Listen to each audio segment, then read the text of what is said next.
My name's Hannah Goggins, and I'll be talking about whole brain teaching. My objective is the teachers will be able to understand the whole brain teaching and know how to use it within his or her classroom. Whole brain teaching was founded by Chris Biffle. The whole brain teaching is most of the time known as WBT. WBT is interactive, fun, and engaging for students.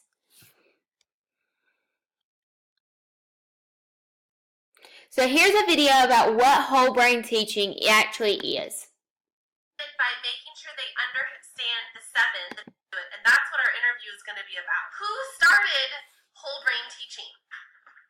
Absolutely. Our founder is Chris Biffle, and our co-founders are Chris Rekstad and Andrea Schindler. And Andrea Schindler was actually my mentor when I came into the program and using whole brain teaching. About 30 years in the classroom, he decided that the way he'd been teaching all his years was failing. And so he basically went home and he started brainstorming on different ways to kind of make the class more interactive and fun.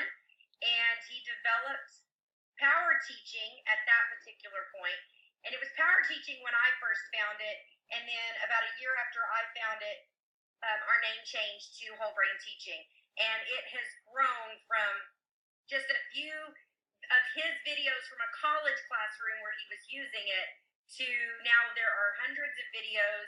We are in all 50 states and 30 different countries, and it all started in this little college in Yucaipa, California. So yes, he's absolutely. And I thought I had classroom management. I tell people this all the time. After 6 years in the Army, I really and truly thought I knew what classroom. I thought I could manage children. Yeah. And I had no idea. I had no classroom management skills. Isn't that interesting? Yes, I got online and I searched classroom management for difficult children, and Andrea Schindler's video popped up because she had just done a portrait of a new teacher where a crew had come in and done a documentary on her on YouTube using whole brain teaching. And like I said, at the time it was power teaching, and so that's how I fell into it. I actually said, I'm going to take these back and I'm going to use them and I'm going to prove they don't work. How fascinating. They work, and I was hooked. Where does a teacher, what are the basics to get started with whole brain teaching? Well, the basics are what we call our Big 7. And that's our class yes, our 5 classroom rules, the teach okay, then you've got mirrors, the scoreboard, switch, and hands and eyes. And those are the Big 7, which are the basic structures of whole brain teaching. I'm going to start with the Big 7. And really stick to the Big 7 your first year, and then start adding things on. But you really have to get those Big 7 down before you can move into the other stuff. It's going to take you at least 3 years to hone the craft of whole brain teaching. That's all we can do right there, but I want you to go back and finish watching that video because it's very interesting at how everything goes and comes with whole brain teaching and how it came about. What is whole brain teaching? Whole brain teaching is an approach designed towards maximizing student engagement and focusing on the way the brain is really designed to learn. The Big 7. This is the main concept that she was just talking about in the video. The Big 7 is based off 7 core components. This was made so that any teacher can adapt to his or her learning style. A teacher will introduce these to his or her class depending on the comfort level of the students and teachers. The 5 rules. This is the first concept of whole brain teaching. The first rule is follow directions quickly. The rule 2 is raise your hand for permission to speak. Rule 3 is raise your hand for permission to leave your seat. Rule 4, make smart decisions. And Rule 5, keep your learning community happy. Well, in whole brain teaching, they say to use more than one sensory system. So when I would use these in my classroom, I would do rule number 1, follow directions quickly. Rule number 2, raise your hand for permission to speak. Rule number 3, raise your hand for permission to leave your seat. Rule number 4, make smart decisions. Rule number 5, Keep your learning community happy. So within this, I would have, like, if I had a student that wasn't listening or wasn't doing anything right, instead of embarrassing that student, I would have the whole class and I would ask them, what is rule number 4? Make smart decisions. Or I would just say, what's the rule number 4? And then the students would go, make smart decisions. So they are using both sensory skills without calling out that one student. I'm addressing the whole class and having the whole class come together as one and repeat that rule and use their sensory system. Class, yes. This is an attention grabber. This is the first element to the Big 7. The students need to be an active role in attention grabbers. This secures the students' attention.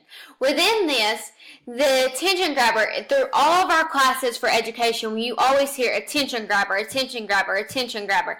Before you start a lesson, use an attention grabber. Well, with this is like an attention grabber.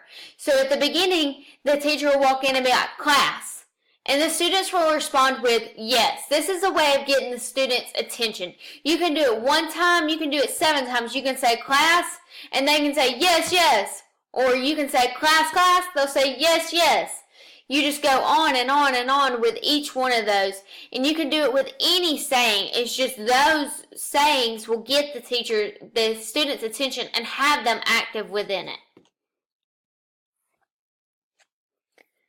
And like I said, the call to response, grab attention at any time during the day, can be switched to other fun call responses. So you don't have to do the same one, class, yes.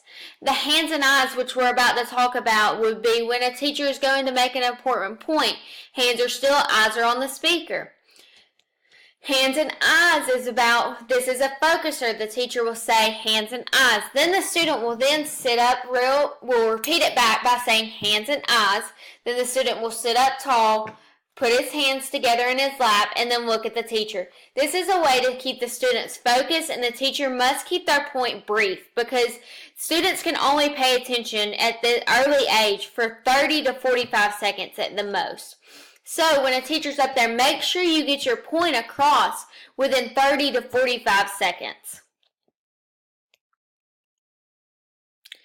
Teach okay is a valuable approach for a teacher who would be an approach that provides information to the students by using more than one sensory system. The Teach Okay method is where the teacher teaches the students the main skill and uses movement then the student have to teach to their peers what they just learned. So the teacher will first say teach and the students will respond with okay. Then the teacher will go into this teaching of whatever they need to teach by using hand motions, by using verbal. Either way that they do it, they're teaching. Well, then they'll have the students go back and teach each other in peers. So they'll partner up and they'll teach each other. And then the switch. This gives every student the opportunity to switch. For an example, if the students are in pairs teaching each other the material, the teacher will yell switch, then the students will say back, oh, switch, back to the teacher. Then the students will start teaching. So the students will be in their pairs, the teacher will say switch, the students will respond with oh, switch, and then the other student will start teaching the same student that they were in the pair with. The mirror is when a teacher says mirror, the students repeat what they say and do the same hand motions the teacher is saying at the same time. This is a great way to describe a process or giving many steps, telling a story, or keeping their attention. The scoreboard game. This is a game that you can use in elementary schools or secondary schools. Students will score if they do what the teacher asks. The teachers will not score. The students will score if they do what the teachers ask. The teachers will not score if they don't do what they're asked. So, for example, the teachers will ask the student to push your chair in and line up. So the student doesn't push the chair in but goes and lines up. Well, that's a point for the teacher. If the student pushes her chair in and then goes and lines up, that's a point for the student. And there will be a smiley face and a frowny face on the board in elementary classrooms, and you give a point for each. This way it gives the point for both rewarding, but it's also not discipline the classroom. It's a way of classroom management. So, for an example, we're going to play this game. So I'm going to ask all of you to stand up, push your chair in, and go line up.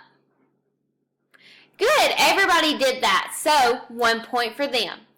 And it should go on and on and on. And we'll play that game later on during the week.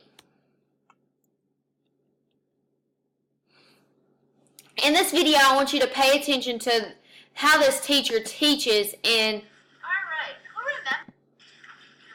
See right over there so you can see the board. Remember math yesterday? Yeah. We talked about this thing? Yeah. You know what this is called? Blow it in your hand. Release.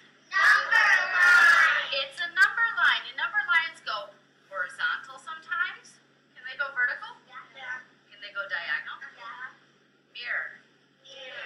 Number lines go horizontal. Number lines can go vertical. And number lines can go at a diagonal. I'm going to have you tell your partner that using gestures. Teach.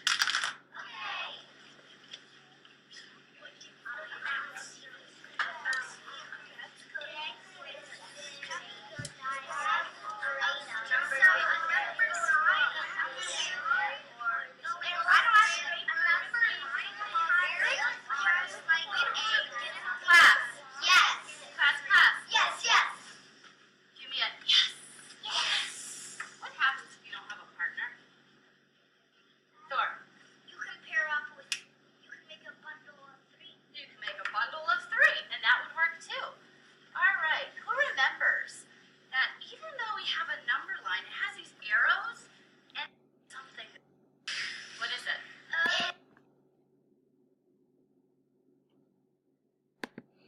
as you can see in that video that the students are using all of the Big 7, even using the scoreboard on the board.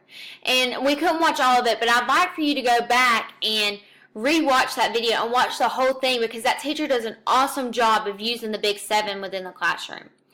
In this article, I got it off the ERIC website, but I got that it was very long, but it was very interesting because you hear throughout all your college career and your high school career that you only learn with one half of your brain, but you actually learn with your whole brain. And an active brain is colorful, which means the brain cells are communicating with each other. And the Class Yes activated the prefrontal cortex of the brain.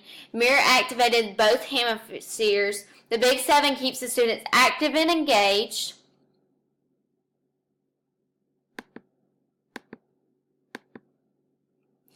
And then this other article is the whole brain teaching in the latest education reform. The system was based off the following 3 principles: brain-based, fun, and free. Whole brain teaching is a method that integrates classroom management with the way that your brain learns best. It's scientifically proven that with the whole brain teaching, students are more engaged in every lesson. And then there's my works cited. I enjoyed talking to y'all today, and I really enjoyed learning about whole brain teaching, and it will definitely be in effect in my future lesson plans and especially in my future classroom. Hope everybody has a good afternoon.